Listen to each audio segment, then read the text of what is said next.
Hello बच्चों, लो अब मैं आप लोगों के समक्ष आ गया एक नया वीडियो के साथ। आज का वीडियो बहुत ही बेहतरीन होगा क्योंकि हम लोग पार्ट्स ऑफ स्पीच के एक ऐसे पार्ट के बारे में जानेंगे जो हमारे लिए बहुत ही उपयोगी है।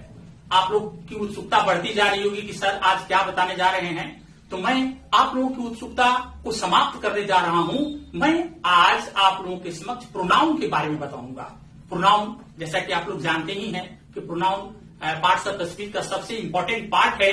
इसकी जानकारी रखना बहुत ही जरूरी है क्योंकि इसके अभाव में हम किसी वाक्यों को जोड़ नहीं सकते हैं, हम किसी वाक्यों को आगे नहीं बढ़ा सकते हैं। बार बार अगर हम नाउन का ही प्रयोग करते हैं, अगर प्रोनाउन का प्रयोग नहीं करते हैं तो वो सेंटेंस जो है लेंथी हो जाता है। इसलिए हम लोग आज प्रोनाउन के बारे में जानेंगे। जैसा कि आप लोग जानते हैं कि प्रोनाउन मीन्स क्या होता है, सर्वनाम। प्रोनाउन एक ऐसा शब्द है जो लैटिन वर्ड के प्रोनोमेन से ये डिराइव किया गया है, यानी प्राप्त किया गया है। प्रोनाउन शब्द जो है लैटिन वर्ड के प्रोनोमेन से लिया गया है। इसलिए क्योंकि यह हमेशा प्रयुक्त होता है किसके लिए, संज्ञा के लिए, यानी कि नाउन के लिए। और इसलिए हम लोग अब प्रोनाउन की परिभाषा के बारे में जानेंगे और उसका विस्तार पूर्वक वर्णन हम इस वीडियो के माध्यम से आप लोगों को बताने जा रहा हूं। अब मेरा चैनल के बारे में आपको बताने की जरूरत नहीं है, आप लोग पूर्व परिचित हैं। मेरा नाम भी आप लोग जानते हैं, मैं डीके ओझा हूं और आप लोगों के समक्ष बहुत सारा वीडियो बना चुका हूं। इसलिए अब हमें नाम की जरूरत नहीं है। अब मैं आप लोगों के समक्ष आपके सामने प्रोनाउन की परिभाषा के बारे में बताने जा रहा हूं। तो लोग चलते हैं। First of all, I am going to define the pronoun. Pronoun is a word used instead of a noun or noun equivalent. Pronoun is a very important part of English grammar. Pronoun gives a complete platform instead of a noun. It works at the place of a noun. अर्थात एक pronoun एक शब्द है जो किसी noun या pronoun के समतुल्य शब्द के बदले में प्रयुक्त होता है। जैसे for example, Ram eats a mango, he uses to eat a mango every day. And second example, Sita is a beautiful girl, she goes to school daily. उपरोक्त वाक्यों में ही प्रोनाउन के लिए प्रयुक्त किया गया है। ही जो है राम के लिए आया है। उसी तरह से दूसरे वाक्य में सीता के लिए आया है, क्योंकि सीता एक नाउन है और राम भी एक नाउन है। दोनों के रूप में, जैसा कि एग्जाम्पल में, उदाहरण में स्पष्ट किया गया है कि सीता के लिए सी का प्रयोग किया गया है और राम के लिए ही का प्रयोग किया गया है। इस प्रकार हम जानते हैं, हमें जानना है कि ही और she both are pronoun. After that I have to know about the type of pronouns. First of all, personal pronouns, जिसको पुरुषवाचक कहा जाता है। सेकेंड, डिस्ट्रीब्यूटिव प्रोनाउन, जिसको विभाजक कहा जाता है। Third, reciprocal pronoun. Fourth, reflexive pronoun. Fifth, emphatic pronoun. Six, demonstrative pronoun. Seven, indefinite pronoun. Eight, relative pronoun. और ninth, interrogative pronoun. At last, exclamatory pronoun. जैसा कि हम लोग अभी जान पाए हैं कि प्रोनाउन के संपूर्ण रूप को अगर ज्ञात करना है तो ये 10 प्रकार के होते हैं, जैसा कि अभी हम लोग जस्ट जाने हैं। इसके बाद हम लोग प्रोनाउन के पार्ट्स को अलग अलग जानेंगे और उसका एक्सप्लेनेशन भी जानेंगे। So I am going to explain about the explanation of the type of the pronoun. First of all, personal pronoun. Personal pronoun वे प्रोनाउंस हैं जो तीनों पर्सन्स के लिए प्रयुक्त होते हैं। तीनों पर्सन्स का कहने का मतलब है फर्स्ट पर्सन, सेकंड पर्सन और थर्ड पर्सन। जैसा कि हम लोग पहले भी जान चुके हैं पर्सन के बारे में कि फर्स्ट पर्सन क्या होता है, सेकंड पर्सन क्या होता है और थर्ड पर्सन क्या होता है। लेकिन इस वीडियो के माध्यम से मैं थोड़ा सा ये आप लोगों को बताना चाहता हूं कि आखिर फर्स्ट पर्सन किसको कहते हैं, सेकंड पर्सन किसको कहते हैं और थर्ड पर्सन किसको कहते हैं। तो फर्स्ट पर्सन मतलब क्या? जो बोलता है। फर्स्ट पर्सन का मतलब होता है जो बोलता है, और सेकंड पर्सन मतलब जो सुनता है, और थर्ड पर्सन जिसके बारे में हम लोग विचार करते हैं। जैसे फर्स्ट पर्सन के अंतर्गत आता है आई और वी, यानी सिंगुलर और प्लूरल। आई हो गया सिंगुलर और वी हो गया प्लूरल। उसी तरह से सेकंड पर्सन के अंतर्गत आता है क्या? यू। तो यू क्या होता है? जैसे मैं बोलता हूं तो यू क्या करता है? सुनता है, इसलिए इसको सेकंड पर्सन कहा जाता है, और इसका सिंगुलर और प्लूरल फॉर्म दोनों सेम होता है। इसके बाद हम लोग थर्ड पर्सन, यानी मैं बोलता हूं, तुम सुनते हो, किसके बारे में? किसी अन्य के बारे में। तो जब किसी अन्य की बात आ जाती है तो वैसे कंडीशन में क्या हो जाता है? थर्ड पर्सन होता है। तो थर्ड पर्सन के अंतर्गत आता है ही, सी, इट और any single name. Third person के अंतर्गत आता है ही, सी, इट और एनी सिंगल नेम। ये सिंगुलर होता है, और इसका प्लूरल क्या होता है? दे।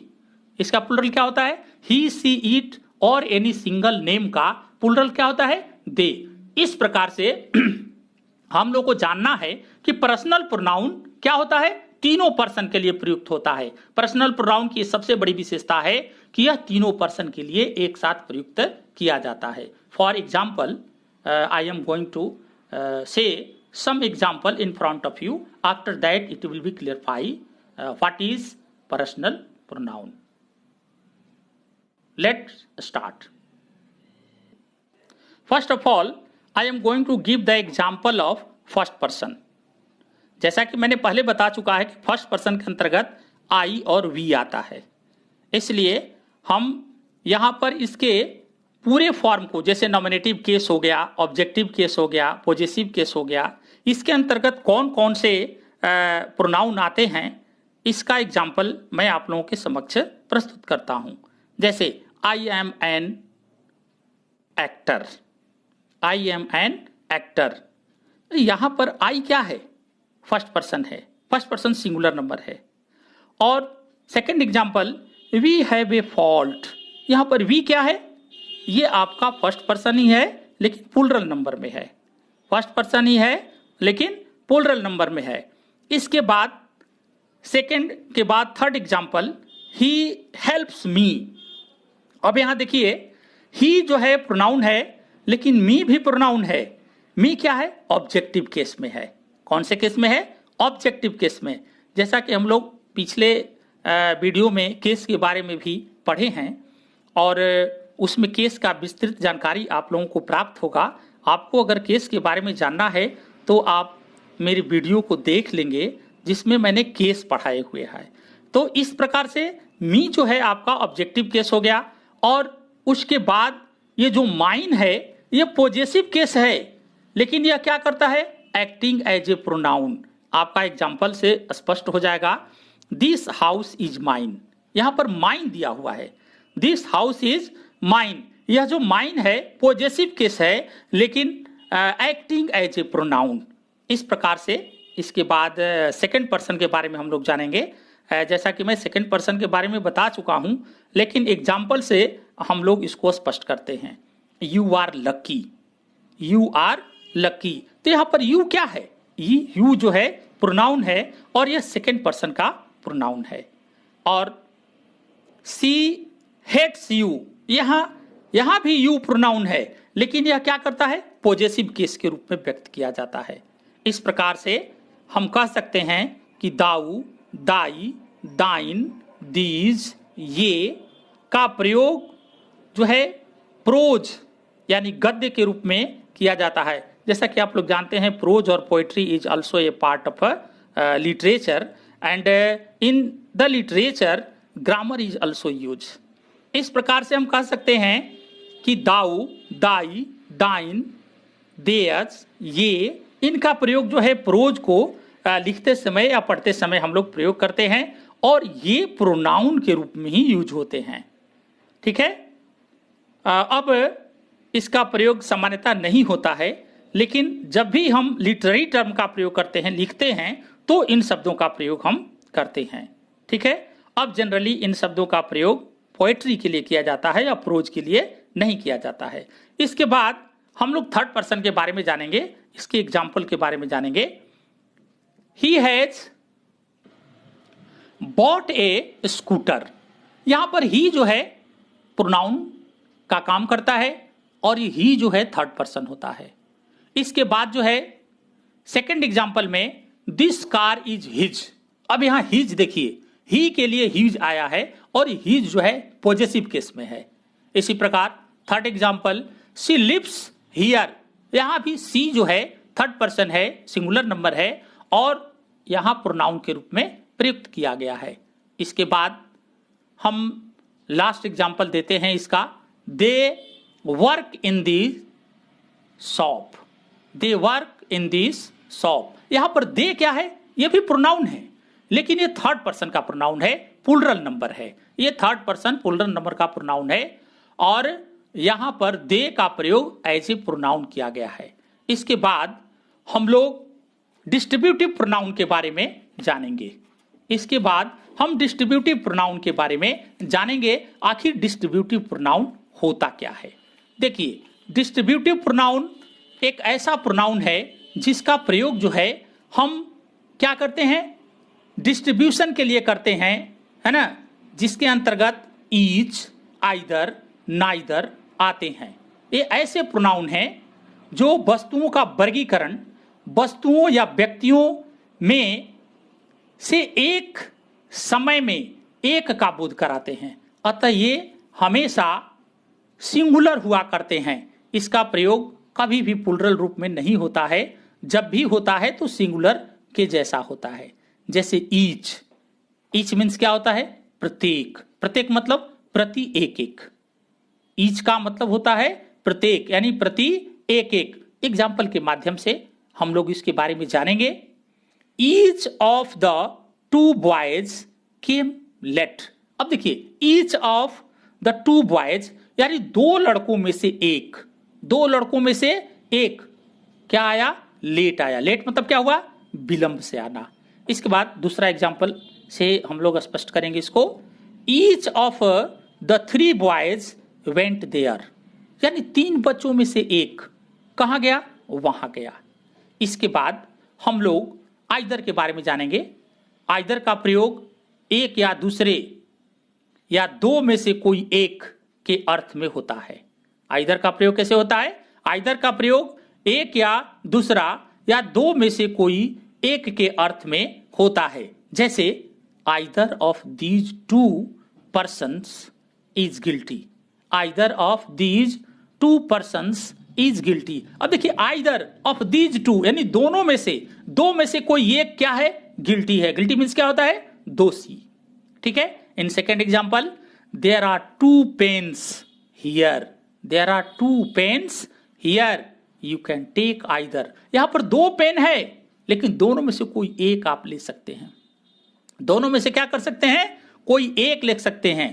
अब इसको स्पष्ट करने के लिए कुछ नोट्स हैं। जैसे आइदर का प्रयोग दो से अधिक व्यक्तियों या वस्तुओं के लिए नहीं होता है, अतः निम्नलिखित वाक्य क्या हो जाएंगे, अशुद्ध हो जाएंगे यानी गलत हो जाएंगे। अगर कोई इस तरह का वाक्य लिखता है, either of these three candidates can be selected. Either of these three candidates can be selected, ये दो से अधिक के लिए आइदर के बदले एनी या एनी वन का प्रयोग होता है, यानी हम आइदर का प्रयोग यहां पर नहीं कर सकते हैं। अतः ये जो वाक्य है जो ऊपर हमने बताया, यह दोनों में से जो एक है, यानी एक वाक्य जैसा कि मैंने प्रयोग किया है, यह क्या है, यह शुद्ध नहीं है, यह शुद्ध है। यहां पर एनी और वन का प्रयोग किया जा सकता है। इसके बाद हम लोग नाइदर के बारे में जानेंगे। नाइदर का प्रयोग not one nor the other कहता है। क्या, not one nor the other, यानी दो में से कोई भी नहीं, दो में से कोई भी नहीं, यानी यह नोगेशन साबित करता है, निगेटिविटी दर्शाता है के अर्थ में इसका प्रयोग किया जाता है। अतः इसका प्रयोग दो व्यक्ति या वस्तुओं के लिए होता है, जैसे neither of these two sisters is beautiful. अब देखिए, दो सिस्टर हैं, इसका प्रयोग किया गया है नाइदर, लेकिन दोनों में कोई भी सुंदर नहीं है, दोनों में कोई भी सुंदर नहीं है। और second example, neither of the two brothers will help you. अब देखिए, दो भाई है, यहां यूज होता है, नाइदर का प्रयोग किया जाता है, लेकिन दोनों में से कोई भी आपकी सहायता नहीं कर सकता है। इस प्रकार से हम लोग डिस्ट्रीब्यूटिव प्रोनाउन के बारे में जान चुके हैं। अब इसके बाद नेक्स्ट प्रोनाउन के बारे में जानेंगे, जिसको हम कहते हैं रिसिप्रोकल। इसको क्या कहते हैं? रिसिप्रोकल प्रोनाउंस कहते हैं।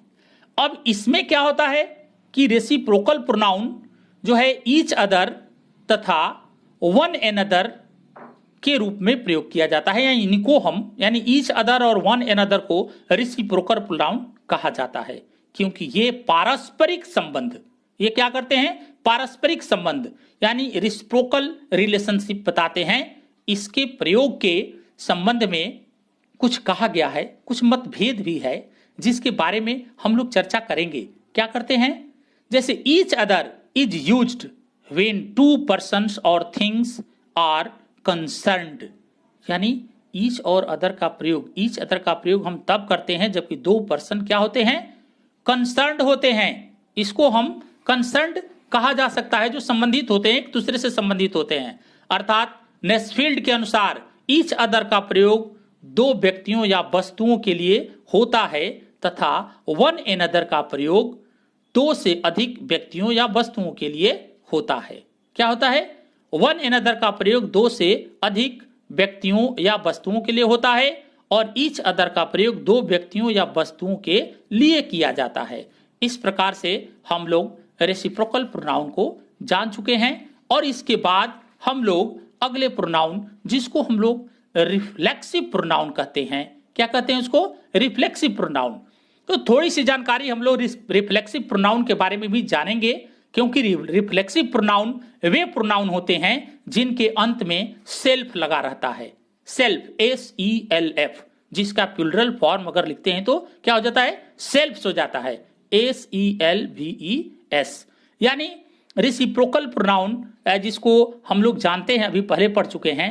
अभी जो रिफ्लेक्सिव प्रोनाउन के बारे में बता रहे हैं, ये क्या होते हैं? इसमें सेल्फ लगा रहता है। जैसे क्या हो जाता है? देमसेल्व्स, योरसेल्फ, हरसेल्फ, है ना, आवरसेल्व्स, माईसेल्व्स, ये क्या होते हैं? ये हो जाते हैं रिफ्लेक्सिव प्रोनाउन। और for the example we can say that, क्या कह सकते हैं हम लोग? उदाहरण के अनुरूप हम लोग जान सकते हैं, जैसे वी इंजॉयड आवर सेल्फ, और वी के लिए आवर सेल्फ्स का प्रयोग किया गया है, तो ये आवर सेल्फ्स क्या है? रिफ्लेक्सिव प्रोनाउन है। उसी तरह से आई इंजॉयड माई सेल्फ, अब आई के लिए किया गया है। इसके बाद हम लोग नेक्स्ट प्रोनाउन के बारे में जानेंगे, जो है इम्फेटिक और इम्फेसाइजिंग प्रोनाउंस। इम्फेटिक प्रोनाउन क्या होता है? यह रिफ्लेक्सिव प्रोनाउन का प्रयोग जब इम्फेसिस के लिए यानी जोर देने के लिए किया जाता है, तब यह क्या हो जाता है? इम्फेटिक प्रोनाउन हो जाता है। इसका मतलब ये प्रयोग जब इम्फेटिक माना जाता है, यानी जब जोर देने के लिए इसका प्रयोग करते हैं, तो क्या हो जाता है? इम्फेटिक प्रोनाउन हो जाता है, जैसा कि हमने भी बता चुका है। यानी इम्फेसाइजिंग प्रोनाउन भी उसको कहते हैं, है ना। इनका शाब्दिक अर्थ हिंदी में स्वयं, खुद या अपने आप होता है। इसका प्रयोग प्रायः नाउन्स या प्रोनाउंस के तुरंत बाद होता है। जैसे कि एग्जाम्पल से हम लोग जानेंगे, जॉन हिमसेल्फ केम हियर, यानी जॉन जो है खुद या स्वयं यहां आया। सी हरसेल्फ इज गिल्टी, यानी वह खुद या स्वयं अपनी दोषी है। यानी यहां पर जब भी प्रयोग किया जाता है तो क्या किया जाता है? जोर डाला जाता है, दबाव दिया जाता है, और जनरली इसका प्रयोग जो है नाउन के तुरंत बाद ही होता है। और इसके बाद हम लोग जानेंगे डिमॉन्स्ट्रेटिव प्रोनाउंस के बारे में। तो डिमॉन्स्ट्रेटिव प्रोनाउन क्या होता है, हम लोग इसके बारे में जानेंगे। डिमॉन्स्ट्रेटिव प्रोनाउन वे प्रोनाउन हैं जो प्रदर्शिता, जिसको हम डिमोन्स्ट्रेट कहते हैं, इसका प्रयोग हम लोग डिमोन्स्ट्रेशन के लिए करते हैं, जो डिमोन्स्ट्रेट करता है, करने का काम करता है, जैसे दिस, दैट, दीज, दोज, सच। यानी ये ऐसा प्रोनाउन है जिसका प्रयोग डिमोन्स्ट्रेशन करना होता है। जैसे दिस और दीज, दिस क्या है? सिंगुलर है, और दीज क्या है? प्लूरल है। दिस को यानी कि दिस को हम सिंगुलर डिमोन्स्ट्रेटिव प्रोनाउन कहते हैं और दीज को प्लूरल डिमोन्स्ट्रेटिव प्रोनाउन कहा जाता है। जैसा कि एग्जाम्पल से स्पष्ट होगा, दिस इज रजनीज हाउस। यहां दिस क्या है? दिस जो है हाउस के लिए प्रयोग किया गया है। किसके लिए? रजनीज हाउस, यानी हाउस का प्रयोग, यानी हाउस के लिए हम लोग दिस का प्रयोग किए हैं। And second example, these are my books, यानी दीज का प्रयोग किसके लिए हुआ है? बुक्स के लिए हुआ है ना। इस प्रकार से हम कह सकते हैं कि ये जो है क्या करता है? डिमोन्स्ट्रेट करता है, और इसलिए इसे डिमोन्स्ट्रेटिव प्रोनाउन कहा जाता है। नोट के रूप में हम लोग जानेंगे कि दिस का प्रयोग, यानी यह जो है क्या होता है? अर्थ में किसके रूप में? कर्ता के रूप में, यानी सब्जेक्ट के रूप में काम करता है। उसी तरह से दीज भी कर्ता के रूप में काम करता है, यानी सब्जेक्ट के रूप में काम करता है। उसी प्रकार से हम लोग दैट और दोज के बारे में भी जानेंगे। दैट को सिंगुलर डिमोन्स्ट्रेटिव प्रोनाउन कहा जाता है और दोज को प्लूरल डिमोन्स्ट्रेटिव प्रोनाउन कहा जाता है, और इनका प्रयोग हमेशा स्पीकर के रूप में किया जाता है, दूरी सूचित करने के लिए किया जाता है। जस्ट हम लोग जानेंगे दिस का प्रयोग जो है नजदीक सूचित करने के लिए करते हैं, और दैट का प्रयोग हम लोग दूर सूचित करने के लिए करते हैं। और सेम एज जैसे दिस का प्रयोग हम लोग सिंगुलर के रूप में करते हैं, उसी तरह से दैट का प्रयोग भी हम लोग सिंगुलर के रूप में करते हैं। और जिस प्रकार से दीज का प्रयोग हम लोग प्लूरल के रूप में करते हैं, उसी प्रकार से दोज का रूप में हम लोग प्लूरल के रूप में प्रयोग करते हैं। इसके बाद बात आती है सच की। सच का प्रयोग सिंगुलर तथा प्लूरल दोनों ही अर्थों में होता है। सच का प्रयोग सिंगुलर और प्लूरल दोनों ही अर्थों में होता है। जैसे for the example we can understand it very well. He is the landlord and as such he has the right to collect the rent. अब देखिए यहां पर he is the landlord and as such he has the right to collect the rent. अब देखिए collection of the rent के लिए यहां पर सच का प्रयोग किया गया है, यानी सच का प्रयोग यह स्पष्ट करता है कि हम सिंगुलर के लिए भी कर सकते हैं और प्लूरल के लिए भी कर सकते हैं। इसके बाद हम लोग जानेंगे इंडेफिनिट प्रोनाउन के बारे में कि आखिर ये इंडेफिनिट प्रोनाउन क्या होते हैं। तो इंडेफिनिट प्रोनाउन वे प्रोनाउन हैं जो किसी निश्चित व्यक्ति या वस्तु के लिए प्रयुक्त नहीं होते हैं। किसके लिए प्रयुक्त नहीं होते हैं? किसी निश्चित व्यक्ति या वस्तु के लिए प्रयुक्त नहीं होते हैं, बल्कि सामान्य व्यक्ति या वस्तु के लिए प्रयोग में लाया जाता है। जैसे एग्जाम्पल स्वरूप हम लोग जान सकते हैं, इसके अंतर्गत ये शब्द आते हैं, जैसे एवरीबडी हुआ, somebody, nobody, anybody, everyone, someone, no one, anyone, everything, something, nothing, anything, all, some, any, most, enough, few, many, much, little और वन। यानी ये जो उपरोक्त शब्दों का प्रयोग मैंने आपके सामने किया, मैंने जो शब्द का उच्चारण किया आपको स्पष्ट रूप से सामने जो हुआ है, ये जो है इन्फिनिटिव प्रोनाउन होते हैं। इसका प्रयोग हम लोग जानेंगे, लेकिन प्रयोग को जानने के लिए हमें कुछ उदाहरणों के बारे में भी जानकारी प्राप्त करना होगा।